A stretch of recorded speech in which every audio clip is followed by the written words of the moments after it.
Allah tidak intervensi. Allah menyuruh berbuat baik, Allah melarang berbuat jahat.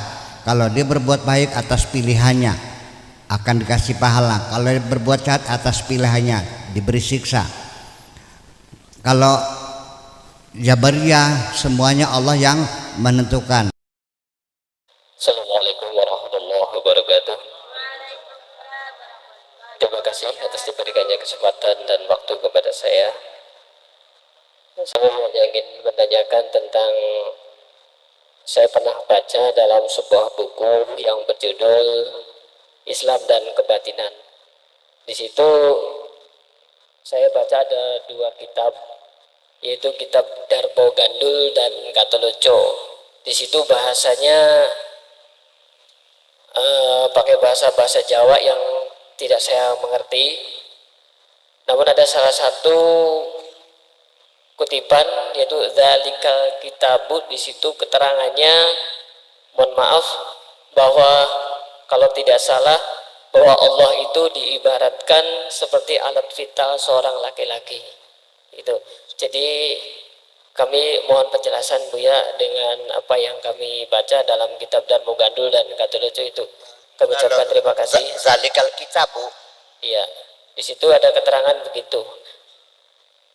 Darmo Gandul dan Katoloco di dalam buku Islam dan Kebatinan. Tuhan itu laki-laki. Itu. Terima kasih Bu ya. Assalamualaikum warahmatullahi wabarakatuh. Iyalah, ibu-ibu sekalian,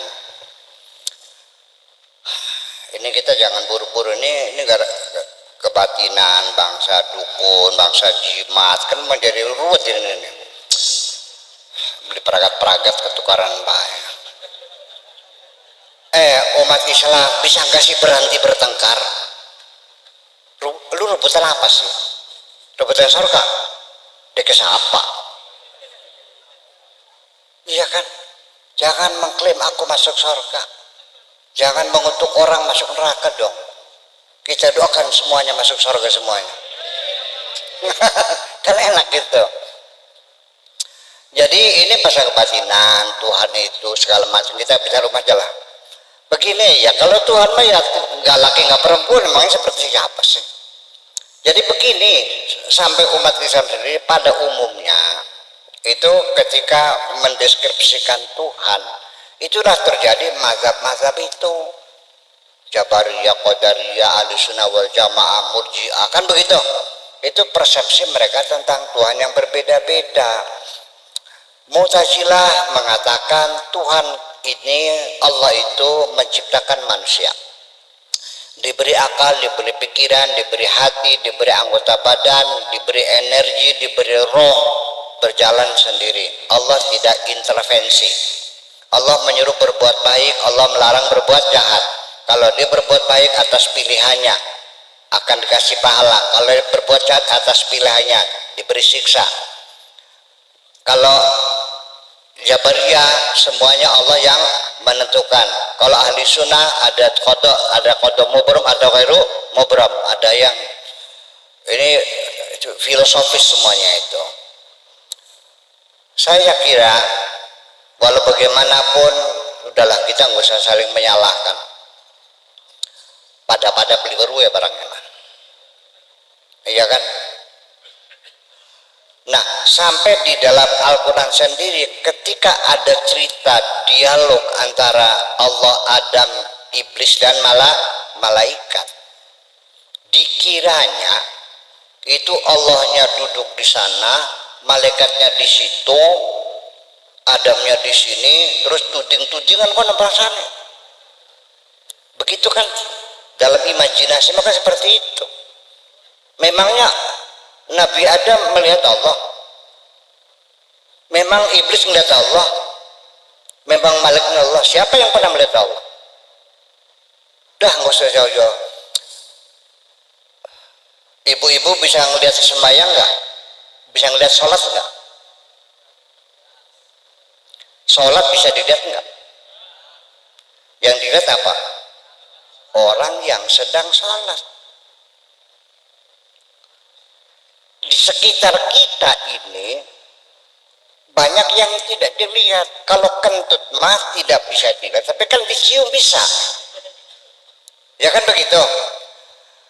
Suara dilihat tidak bisa, dicium tidak bisa, tapi bisa didengar. Artinya apa saja yang kita tangkap dengan salah satu panca indera kita, itu kan namanya fisik.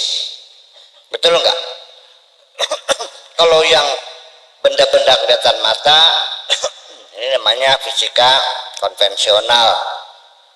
Kalau benda-benda yang tidak terlihat mata, namanya partikel. Selanjutnya, lalu Allah itu seperti apa? Ada di mana? Bagaimana? Ini kan dulu orang itu kan ingin meragakan Tuhan. Maka ketika mereka membuat patung-patung itu, lalu ditegur oleh Allah, kenapa engkau menyembah patung? Mereka menjawab, wa ma na'buduhum illa liyuqarribuna ila Allahi zulfa.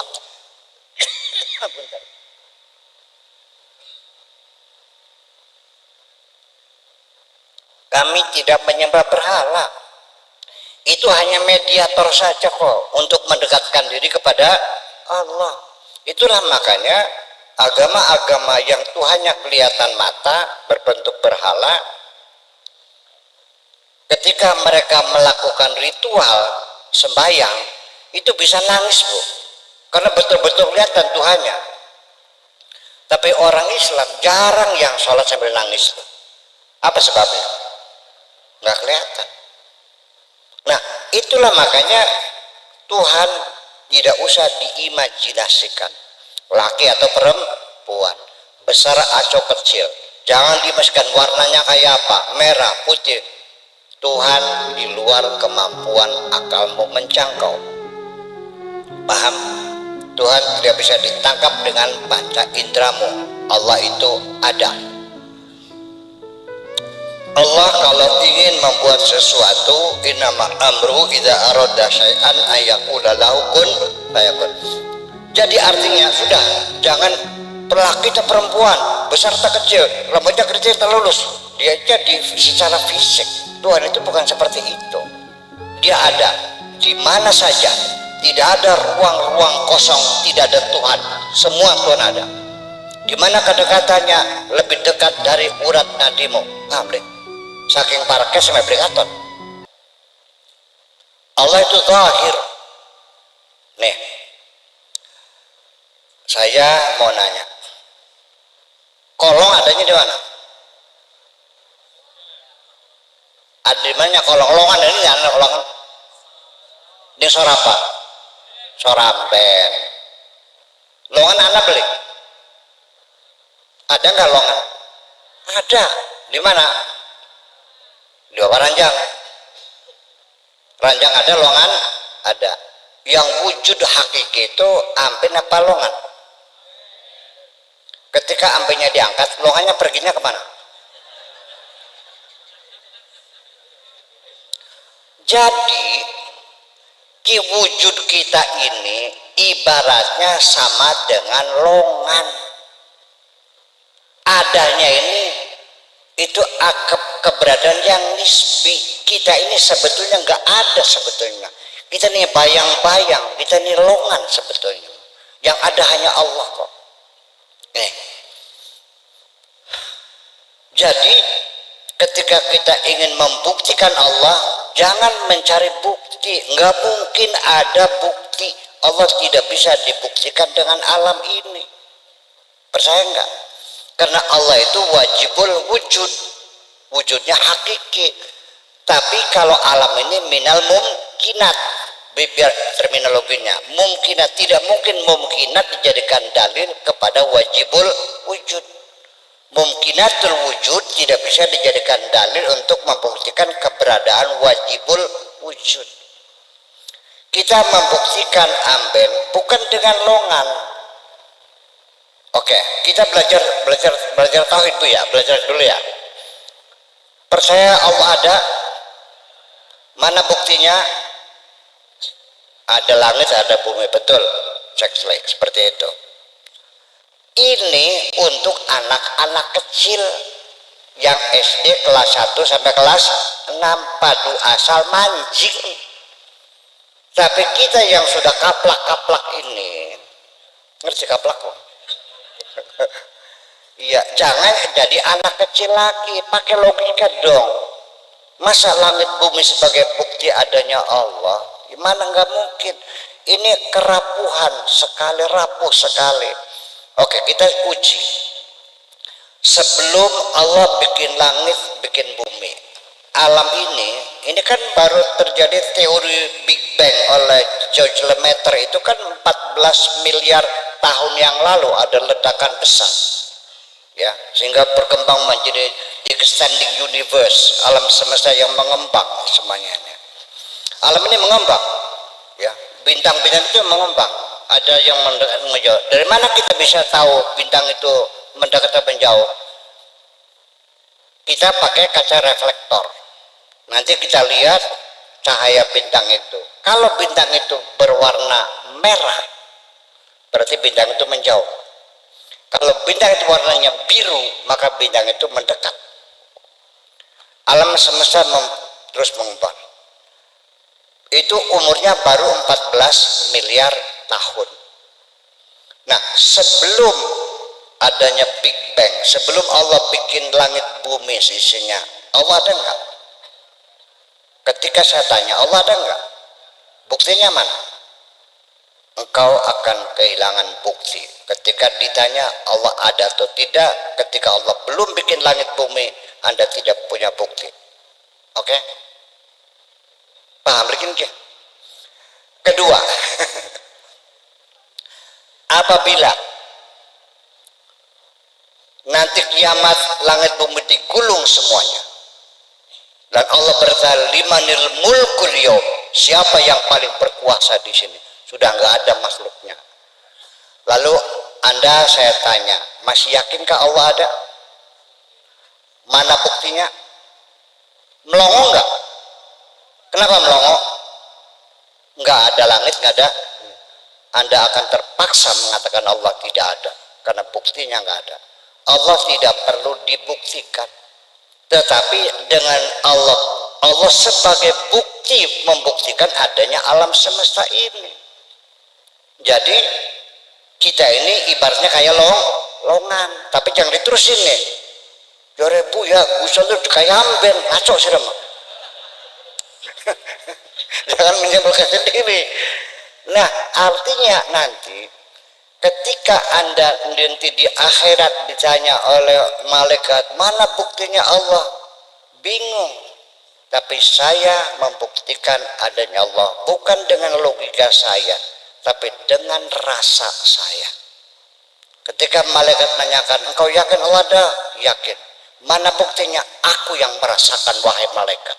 Itu persoalan. Jadi kalau istilah laki perempuan, wah pun besok masih ya, nggak usah dipikirin lah laki perempuan mah.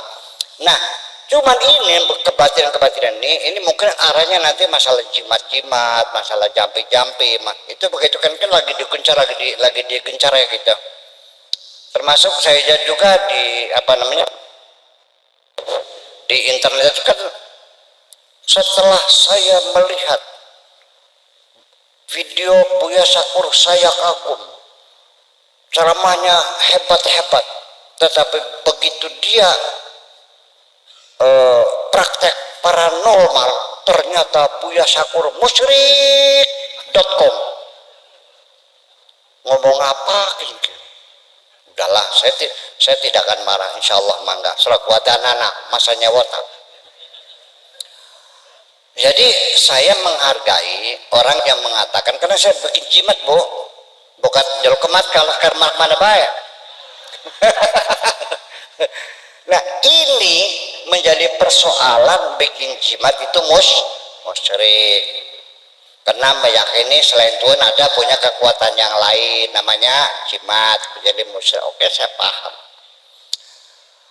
Orang yang mengatakan jimat itu musyrik, suatu ketika dia marah kepada bawahannya yang kerjaannya salah, nah, bawahannya yang lawan terus, sambil dia marah mengatakan, mulai hari ini kamu harus tahu aku adalah pimpinan kamu di sini. Masa depanmu ada di ujung penaku, bisa kumutasikan ke tempat yang jauh di sana. Bayangkan, dia mengatakan jimat musyrik, tapi dia mengatakan masa depanmu ada di ujung penaku ini. Musyrik ada Tuhan lain, tapi kalau orang mengatakan masa depanmu ada di tanganku, berarti dia sudah menjadi Tuhan. Betul nggak? Jadi mana yang lebih musyrik? Ngaku Tuhan atau mengawal? Ini persoalannya. Oke.